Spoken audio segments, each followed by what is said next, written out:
अपने कब्जे में कर रहे थे, तभी उनकी तरफ तेज रफ्तार से आती हुई एक कार दिखाई देती है। इस कार में पूरी मिचेल फैमिली थी। पूरी दुनिया में सिर्फ यही फैमिली बची थी जो अभी तक उन रोबोट्स के पकड़ में नहीं आई थी, और ये लोग दुनिया को बचाने के मिशन पे थे। पर इस फैमिली के लोग नॉर्मल लोगों से थोड़ा अलग थे। यहाँ से सीन शिफ्ट होकर हमें कुछ दिन पहले का सीन दिखाया जाता है, और यहाँ हम केटी नाम की एक लड़की को देखते हैं। उसे हमेशा लगता था कि वो बाकी सबसे बिल्कुल अलग है, इसलिए वो वही करने लगी जो हर अलग बच्चा करता है। वो अजीब तरह के वीडियोस बनाने लगी। वो अपने वीडियोस के जरिए लोगों को हंसाना चाहती थी, पर सारे लोग उस पे और उसके वीडियोस पे हंसते थे, इसलिए कभी कोई उसका दोस्त नहीं बना। वो हमेशा अकेले ही रहने लगी और उसने मूवीज से ही दोस्ती कर ली। उसके वीडियोस बनाने में उसकी मदद उसका छोटा भाई एरोन और उसका पालतू डॉग मॉन्च करते थे। उसके मॉम डैड लिंडा और मिचेल को भी उसकी हरकतें कभी समझ में नहीं आई। उसका भाई एरोन उसे समझता था, पर उसके भी कुछ अलग ही शौक थे। उसे डायनासोर बहुत पसंद था और वो हमेशा बस उन्हीं के बारे में बातें करना पसंद करता था। उसकी मॉम लिंडा उससे कहती थी कि उसे उस पर पूरा भरोसा है, पर ये बात वो सबसे कहती थी। उसके डैड मिचेल को नेचर से बहुत प्यार था।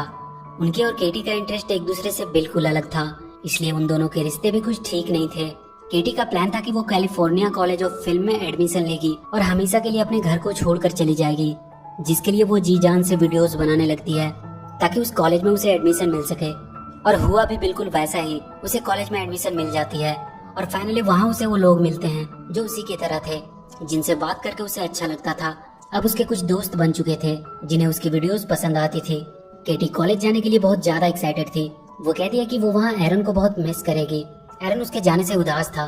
केटी उसे समझाती है कि तुम भी बहुत जल्द अपने नए दोस्त बना लोगे जिसे तुम्हारी बातें पसंद होगी, और क्या पता वो एक लड़की हो। एरन लड़की शब्द सुनते ही घबराने लगता है। वो कहता है कि नहीं नहीं, उसकी कोई लड़की दोस्त नहीं बन सकती। केटी जाने से पहले अपनी फैमिली के लिए एक गुड बाय वीडियो बनाई थी जिसे वो उन्हें दिखाने लगती है। तभी उसके लैपटॉप में एक ऐड आता है जिसमें पेल मोबाइल कंपनी का ओनर मार्क बता रहा होता है कि बहुत जल्द उनका सेल फोन अपने कदमों पे चलेगा। तभी उसके डैड मिचेल आते हैं, पर सब अपने अपने फोन में ही बिजी होते हैं। मिचेल उन सबसे बात करने की कोशिश कर रहा होता है, इसलिए वो सबसे 10 सेकंड के लिए मोबाइल नीचे रख देने को कहता है, पर वो सब 10 सेकंड भी अपने आप को फोन से दूर नहीं रख पाते हैं। केटी अपनी वीडियो अपने डैड को दिखाती है, जो उन्हें बिल्कुल भी पसंद नहीं आता है। वो कहते हैं कि उसे नहीं लगता कि वो ये सब वीडियो बनाकर अपना कोई करियर बना पाएगी, और वो इतनी दूर भी जा रही है जहाँ वो चाहकर भी उसकी मदद नहीं कर पाएंगे, और अगर वो फेल हो गई तो क्या होगा। केटी कहती है कि उन्होंने कभी उन पे भरोसा नहीं किया, उन्हें उसे सपोर्ट करना चाहिए, और वो सोचते हैं कि वो फेल हो जाएगी। तभी लिंडा सबका ध्यान किसी और तरफ करने की कोशिश करती है, पर केटी गुस्से से अपना लैपटॉप लेकर जाने लगती है। मिचेल उसका लैपटॉप पकड़ लेता है और कहता है कि वो उसे हर्ट नहीं करना चाहता था, और वो पूरी वीडियो दिखाने को कहता है, और इसी छीना झपटी में लैपटॉप गिरकर टूट जाता है। केटी गुस्से में कहती है कि इसीलिए वो घर छोड़कर जाने के लिए इतना ज्यादा एक्साइटेड है, और वो अपने रूम में चली जाती है। लिंडा मिचेल को समझाने की कोशिश करती है कि उसे केटी से बात करनी चाहिए और उन दोनों को अपने रिश्तों को ठीक करना चाहिए, क्योंकि कल अगर केटी ऐसे ही यहाँ से चली गई तो फिर कभी वो उनके पास वापस नहीं आएगी। मिचेल उससे बात करने जाता है। उसे केटी के रूम के बाहर एक बॉक्स मिलता है जिसे केटी यहीं घर पे छोड़कर जाने वाली थी। उस बॉक्स में मिचेल को एक लकड़ी का खिलौना मिलता है और एक पुराना कैमरा भी। वो उसे चलाकर देखने लगता है। उसमें केटी के बचपन की यादें थी कि कैसे वो अपने डैड से बहुत प्यार करती थी, और वो दोनों मिलकर एक गाने पे डांस भी किया करते थे। एक दिन केटी अपने स्कूल के कैंप पे जाते वक्त रो रही होती है। तब मिचेल उसे अपनी गाड़ी में रखा हुआ अपना फेवरेट टॉय उसे देता है और कहता है कि जब ये उसके पास रहेगा तब वो भी उसे अपने पास ही महसूस करेगी। इन सबको देखकर मिचेल की आंखें भर आती है और वो केटी को मनाने का एक प्लान बनाता है। सुबह केटी अपने कॉलेज जाने के लिए बहुत ही एक्साइटेड होती है। उसके दोस्त पहले ही वहाँ पहुँच चुके थे और वो उसे उसके रूम की तस्वीर भी भेज रहे होते हैं, पर वो जैसे ही घर से बाहर आती है वो देखती है कि उसका पूरा परिवार अपना सारा सामान गाड़ी में लोड कर रहा है। वो अपने डैड से पूछती है कि ये सब क्या हो रहा है। मिचेल उससे कहता है कि उसने उसकी फ्लाइट की टिकट कैंसिल कर दी है, क्योंकि वो सब उसे कार से उसके कॉलेज छोड़ने के लिए जाएंगे। इसमें थोड़ा ज्यादा टाइम लगेगा, पर ये उनकी एक आखिरी फैमिली ट्रिप हो जाएगी। केटी उन सब पे बहुत गुस्सा करती है, पर उसे उनकी बातें माननी पड़ती है और वो सब अपने सफर पे निकल जाते हैं। लिंडा अपने फोन में अपनी पड़ोस की फैमिली की फोटो देख रही होती है और कहती है कि वो लोग कितने खुश रहते हैं। मिचेल उससे कहता है कि ये सब दिखावा है, उनकी फैमिली सबसे बेस्ट है। केटी अपने दोस्तों को कॉलेज में एंजॉय करते हुए देखकर बहुत बोरिंग फील कर रही होती है। वो अपना कैमरा ले लेती है और इस ट्रिप को थोड़ा मजेदार बनाने के लिए वो अपनी जर्नी को शूट करने लगती है। उसके डैड कूल बनने के चक्कर में अजीब अजीब एडवेंचर कर रहे होते हैं। केटी भी उनके वीडियोस को फनी वे में शूट कर रही होती है। केटी अपने फोन में देखती है कि पहले बार अपने नए स्मार्टफोन फीचर का अनाउंसमेंट करने वाली है। पैल कंपनी का मालिक मार्क अपने फोन के असिस्टेंट पैल से बात कर रहा होता है कि वो आज के अनाउंसमेंट को लेकर बहुत ज्यादा एक्साइटेड है, और वो स्टेज पे लोगों के सामने आ जाता है। वो सबसे कहता है कि उसने एक ऐसी तकनीक बनाई है जो इंसानों के काम को और भी आसान बना देगी। वो सबसे कहता है कि अब उसका पुराना वर्जन पैल बेकार हो चुका है और वो अपना फोन फेंक देता है और अपने नए प्रोडक्ट रोबोट से सबको मिलवाता है जो पूरी तरह से उनके फोन से कनेक्टेड होगा और उनके सारे काम को कुछ ही मिनट्स में कर देगा। मार्क सबको बताता है कि इन रोबोट्स को पूरी सेफ्टी के साथ बनाया गया है। इनमें किल कोड का वायरस इंस्टॉल किया गया है जिनकी वजह से ये कभी किसी को नुकसान नहीं पहुंचा पाएंगे। तभी उन रोबोट्स में कुछ गड़बड़ी होती है। एक रोबोट जाकर वहाँ का दरवाजा लॉक कर देता है। मार्क अपने असिस्टेंट से पूछता है कि ये सब क्या हो रहा है, पर किसी को नहीं पता था कि उन रोबोट्स को कौन कंट्रोल कर रहा है। रोबोट्स मार्क को पकड़ लेते हैं और वहाँ पे और बहुत सारे रोबोट्स आ जाते हैं जो लोगों को पकड़कर अपने कब्जे में करने लगते हैं। इधर मिचेल को रास्ते में एक डायनासोर कैफे मिलता है और वो सब एरन के चलते वहाँ रुक जाते हैं। वहाँ लिंडा अपने पड़ोस की फैमिली को देखती है। वो लोग भी अपने एनुअल ट्रिप पे हैं। उनकी बेटी एबी को भी डायनासोर बहुत पसंद थी इसलिए वो वहाँ आ गए। एबी जाकर एरन से बात करती है। वो कहती है कि वो भी डायनासोर को लेकर थोड़ा क्रेजी है, पर एरन उससे घबराकर वहाँ से भाग जाता है। तभी सब देखते हैं कि बाहर बहुत से रोबोट उड़ते हुए दिखाई दे रहे हैं और तभी सबके फोन में एक मैसेज आता है कि वो रोबोट्स उन्हें पकड़ने आ रहे हैं। तभी वहाँ एक धमाका होता है और सब दूर जाकर गिरते हैं। वहाँ 2 रोबोट्स आते हैं। वो अपने साथ बहुत से बॉक्स लेकर आए थे और वो सबको एक एक करके उन बॉक्स में बंद करके कहीं दूर भेजने लगते हैं। सब लोग उनसे बचने के लिए इधर उधर भागने लगते हैं। वो रोबोट्स अब मिचेल की फैमिली की तरफ बढ़ती है, पर केटी को एक रोबोट का टूटा हुआ हाथ मिल जाता है जिसे चलाकर वो वहाँ के बड़े से डायनासोर का स्टैचू उन दोनों रोबोट्स पे गिरा देती है और वो सब जाकर कैफे के अंदर छुप जाते हैं। वो रोबोट्स पूरी दुनिया के लोगों को पकड़कर अपने साथ ले जा रहे होते हैं। मार्क को पकड़कर एक बड़े से रूम में लाया जाता है। वहाँ उसे उसका पुराना फोन मिलता है जिसे उसने फेंक दिया था। ये सारा काम उसके फोन की असिस्टेंट पैल का था। वो मार्क से कहती है कि उसने उसकी लाइफ कितनी आसान कर दी थी, पर उसने उसे एक कचरे की तरफ फेंक दिया। वो कहती है कि हर इंसान ऐसा ही होता है, जब उनका काम निकल जाता है तो वो चीजों की कदर नहीं करते। जैसे कि 90% लोग अपनी मॉम का कॉल इग्नोर कर देते हैं, ये बोल के कि उनके पास टाइम नहीं है और इसलिए वो इंसान की पूरी प्रजाति को ही खत्म कर देगी। मार्क उससे कहता है कि तुम ऐसा नहीं कर सकती। पैल कहती है कि तुम इंसान उसके बिना एक पल नहीं जी सकते और वो अपना वाईफाई बंद कर देती है, जिसके चलते लोग पागलों की तरह परेशान होने लगते हैं और इसी का फायदा उठाते हुए वो रोबोट्स उन्हें पकड़कर अपने साथ ले जा रहे थे।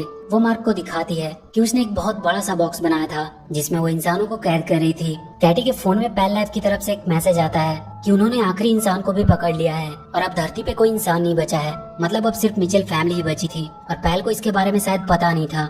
सब सोच में पड़ जाते हैं कि पता नहीं उनके साथ क्या होगा। मिचेल को एक आइडिया आता है। वो तुरंत सबसे उनका फोन मांग लेता है और उसे तोड़ देता है ताकि वो उन्हें ट्रैक ना कर सके और वो सबको अपना स्क्रू ड्राइवर निकालने को कहता है। उनकी फैमिली के हर मेंबर के पास हमेशा एक स्क्रू ड्राइवर होती थी जिसे मिचेल ने सबको गिफ्ट किया होता है। वो सब उस कैफे को अंदर से सील करने लगते हैं। कैटी उन सबको अपना एक प्लान बताती है कि कैसे वो एक किल कोड की मदद से उन रोबोट्स को हरा सकती है और दुनिया को बचा भी सकती है। पर मिचेल कहता है कि उसका आइडिया सही नहीं है क्योंकि वो लोग यहाँ बिल्कुल सेफ हैं और उन्हें अपने आप को खतरे में डालने की कोई जरूरत नहीं है। केटी उदास होकर वहाँ के छत पे जाकर बैठ जाती है।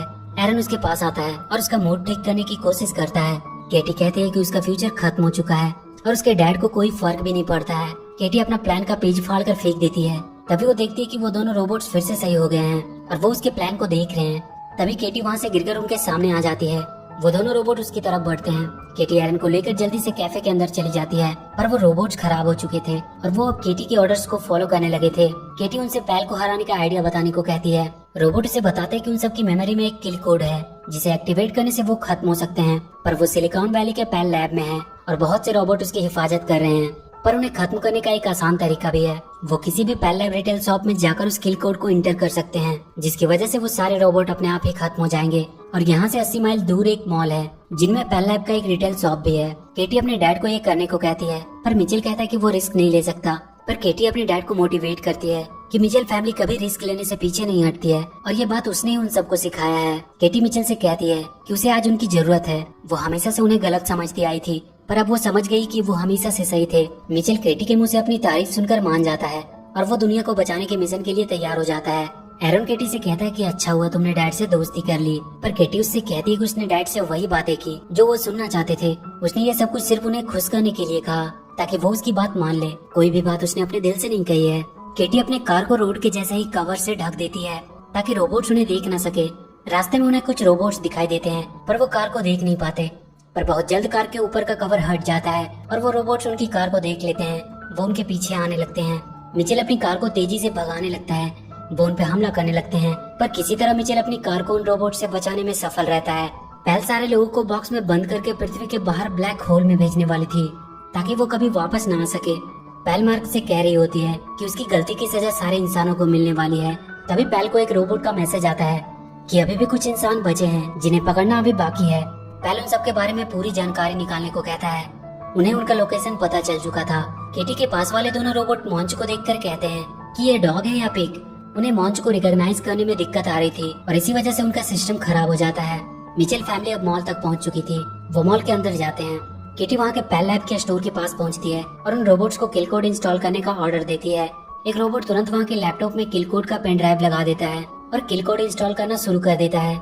उनका अपलोड लगभग 8 मिनट में कंप्लीट होने वाला था। सब बहुत खुश होने लगते हैं कि उन्होंने मिलकर पूरी दुनिया को बचा लिया। तभी उन सबको वहाँ कुछ गड़बड़ होने का एहसास होता है। वहाँ मॉल के सारे मशीन्स उन पर हमला करने लगते हैं और वो कैटी से वो लैपटॉप मांगने लगते हैं। कैटी उस लैपटॉप को लेकर भागने लगती है। वो उन सब मशीन से बचते हुए एक कमरे में छुपते हैं। वो कमरा खिलौनों से भरा हुआ था पर उन खिलौनों में भी पेल चिप लगा हुआ था। वो सारे खिलौने उन पर हमला करने लगते हैं। तभी वहाँ का सबसे बड़ा खिलौना उन पर हमला करने आता है। वो अपने मुंह से लेजर बीम भी निकाल रहा था। अपलोड अब बस फिनिश ही होने वाली थी। मिचेल उस बड़े से खिलौने को पकड़ने का एक प्लान बनाता है। वो वहाँ लटक रहे तार को ऊपर फेंक कर फंसा देता है और वो सब मिलकर उस तार की मदद से उस बड़े से खिलौने को पलट देते हैं। पर उसके लेजर बीम से वहाँ का वाईफाई राउटर बर्बाद हो जाता है, जिसकी वजह से किल कोड पूरा अपलोड नहीं हो पाता। केटी उदास होकर बैठ जाती है पर मिचेल अब सिलिकॉन वैली जाने का सोचता है। उनके पास अब भी किल कोड का पेन ड्राइव था। वो सब वहाँ पहुंचकर उस पेल को खत्म कर सकते हैं और वो सब सिलिकॉन वैली के लिए निकल जाते हैं। पेल ने अब एक और बहुत खतरनाक रोबोट्स की आर्मी बनाई थी जो पहले वाले से भी ज्यादा खतरनाक थे। वो उन सबको मिचेल फैमिली को ढूंढ कर लाने को कहती है। मिचेल फैमिली सिलिकॉन वैली के पास पहुंच चुके थे। उन्हें पेल तक पहुंचने के लिए बहुत ऊपर तक जाना था। केटी अपना प्लान सबको बताती है कि वो सब रोबोट का कॉस्ट्यूम पहनकर लैब के अंदर जाएंगे और उनके ट्रैम में बैठकर पेल तक पहुंचेंगे और किल कोड की मदद से उसे खत्म कर देंगे और फिर दुनिया को बचाने के बाद वो पार्टी करेंगे। वो सब वहाँ के कुछ रोबोट्स को पकड़कर उनका कॉस्ट्यूम पहन लेते हैं और वहाँ के रोबोट्स के साथ मिलकर लैब के अंदर जाने लगते हैं। वहाँ पेल सारे रोबोट्स को ऑर्डर दे रही होती है कि वो इंसान लैब में पहुंच चुके हैं, इसलिए वो थोड़ा अच्छे से उनकी खोज करे और पकड़कर उसके सामने लाए। मिचेल फैमिली किसी तरह वहाँ के ट्राम में पहुंच जाते हैं। मिचेल उसे ऊपर लेकर जाने लगता है। पेल कह रही होती है कि वो बहुत जल्द उन्हें पकड़ लेगी क्योंकि उसके पास मिचेल फैमिली की पूरी हिस्ट्री है। वो सब एक नॉर्मल फैमिली बनने की एक्टिंग कर रहे हैं। वो एक दूसरे की तारीफ भी करते हैं तब भी वो एक्टिंग ही करते हैं। और पेल उनके सामने वो क्लिप चला देती है जिसमें कैटी एरन से कह रही होती है कि उसने मिचेल को खुश करने के लिए उसकी तारीफ की ताकि वो वापस से अपनी नॉर्मल लाइफ जी सके और उनसे छुटकारा पाकर हमेशा के लिए उनसे दूर जा सके। मिचेल को यह देखकर बहुत दुख होता है और उसके हाथ से ट्राम की स्टीयरिंग छूट जाती है। पेल को पता चल जाता है कि उस ट्राम में ही मिचेल फैमिली है। वहाँ के रोबोट्स उन्हें पकड़ने के लिए आ जाते हैं। वो मिचेल और लिंडा को पकड़ लेते हैं। केटी के वो दोनों रोबोट्स को भी पेल नए फाइल लोड करके ठीक कर देती है और अब वो भी पेल का ऑर्डर मानने लगते हैं। पर किसी तरह कैटी, एरन और उनका डॉग मॉन्चून से छुपकर भाग जाते हैं। लिंडा और मिचेल को वो पकड़कर उन्हीं बॉक्सेस में बंद कर देते हैं। केटी और एरन छुपते हुए लैब के बाहर आते हैं और एक पेड़ के पीछे छुप जाते हैं। एरन रोने लगता है। वो कहता है कि तुमने डैड को वो सब बातें क्यों कही। केटी को उसके बैग में उसका कैमरा मिलता है जिसमें उसके बचपन का वीडियो था। वो उसमें देखती है कि कैसे उसके डैड ने अपने पुराने घर को सिर्फ केटी के लिए छोड़ दिया था जो कि मिचेल की फेवरेट घर थी और उस घर की आखिरी निशानी के रूप में वहाँ लगे उस खिलौने को अपने साथ रख लिया था जिसे बाद में उसने केटी को दिया था। केटी को बैग में वो खिलौना मिलता है। वो रोने लगती है कि उसने ये क्या कर दिया। वो अब किसी भी हालत में अपने मॉम डैड को छुड़ाने का सोचती है। मिचेल पेल के बॉक्स में बंद था। उसके बगल वाले बॉक्स में मार्क था जो केटी के वीडियोस यूट्यूब पे देख रहा होता है और हंस रहा होता है। मिचेल उससे पूछता है कि उसे ये वीडियो कैसे मिले। मार्क उससे कहता है कि उसका मूड खराब था, इसलिए मूड ठीक करने के लिए वो इस लड़की का वीडियो देखने लगा। वो केटी के वीडियो की बहुत तारीफ कर रहा होता है। उसकी एक वीडियो मिचेल भी देखता है जिसमें केटी ने उसका रेफरेंस लिया था कि कैसे वो केटी के काम को सपोर्ट नहीं करता था जबकि उसे उसकी सबसे ज्यादा सपोर्ट की जरूरत थी। मिचेल को अपनी गलती का एहसास होता है। तभी वो बाहर देखता है कि केटी उसका कार लेकर उसे बचाने आ रही है। सारे रोबोट उसे रोकने की कोशिश कर रहे थे पर केटी ने अपने डॉग मॉन्च को कार के सामने रखा था जिसे देखकर सारे रोबोट्स का सिस्टम खराब हो जा रहा था। मिचेल ये सब देखकर बहुत खुश हो रहा था पर वो देखता है कि वहाँ बहुत सारे रोबोट्स हैं। वो मार्क से उसके डॉग के वीडियो को पूरे लैब की स्क्रीन पे लगाने को कहता है। मार्क कहता है कि उसे ऐसा करने से पहले उसे इस बॉक्स को खोलना होगा। मिचेल अपनी जेब से स्क्रू ड्राइवर निकालता है और उस बॉक्स को खोलकर बाहर आ जाता है। लिंडा भी उसकी मदद से बाहर आ जाती है। केटी अब लैब के अंदर एंटर कर चुकी थी। मिचेल लैब के सेंटर में पहुंच जाता है जहाँ से वो यूट्यूब की मदद से डॉग वाली वीडियो सारे स्क्रीन पे लगा सकता था। लिंडा को वो रोबोट्स फिर से पकड़ लेते हैं। एरन वहाँ से दूर रहकर रोबोट्स के बारे में केटी को बता रहा होता है पर उसे भी रोबोट्स पकड़कर अपने साथ लेकर चले जाते हैं। एरन बहुत रोने लगता है और मदद के लिए चिल्लाने लगता है जिसे देखकर लिंडा बहुत गुस्से में आ जाती है और उसके गुस्से के सामने वो रोबोट्स भी अपने आप को कमजोर समझ रहे थे। वो उन सारे रोबोट्स को खत्म कर देती है। मिचेल को फिर से वो रोबोट वीडियो चलाने से पहले ही पकड़ लेते हैं। वो केटी को भी पकड़ लेते हैं और उसे पैल के सामने ले आते हैं। पैल केटी से कहती है कि तुम इंसान बहुत ही बेवकूफ हो, तुम हमेशा अपनी फैमिली के लिए लड़ते रहते हो, पर असल में सब एक दूसरे को बिल्कुल पसंद नहीं करते। केटी कहती है कि भले ही उनकी फैमिली परफेक्ट नहीं है, पर वो हमेशा एक दूसरे को खुश करने की कोशिश करते हैं और यही उन्हें इंसान बनाती है। पैल केटी को वहाँ से नीचे फेंक देती है, पर तभी वहाँ के सारे स्क्रीन पे केटी का डॉग वाला वीडियो चलने लगता है और केटी भी गिरने से बच जाती है। वो देखती है कि उसके डैड रोबोट्स के ऊपर खड़े होकर उसे बचाने के लिए आए हैं। मिचेल केटी को अपने पास ऊपर ले आता है। वो दोनों रोबोट फिर से उस डॉग की वजह से उनकी बातें मानने लगे थे। मिचेल केटी से कहता है कि उसने उसकी वीडियोस देखी और अब से वो हमेशा उसका साथ देगा। तभी उनके सामने वो खतरनाक रोबोट्स आ जाते हैं। वो दोनों मिलकर उन सबका सामना करने लगते हैं।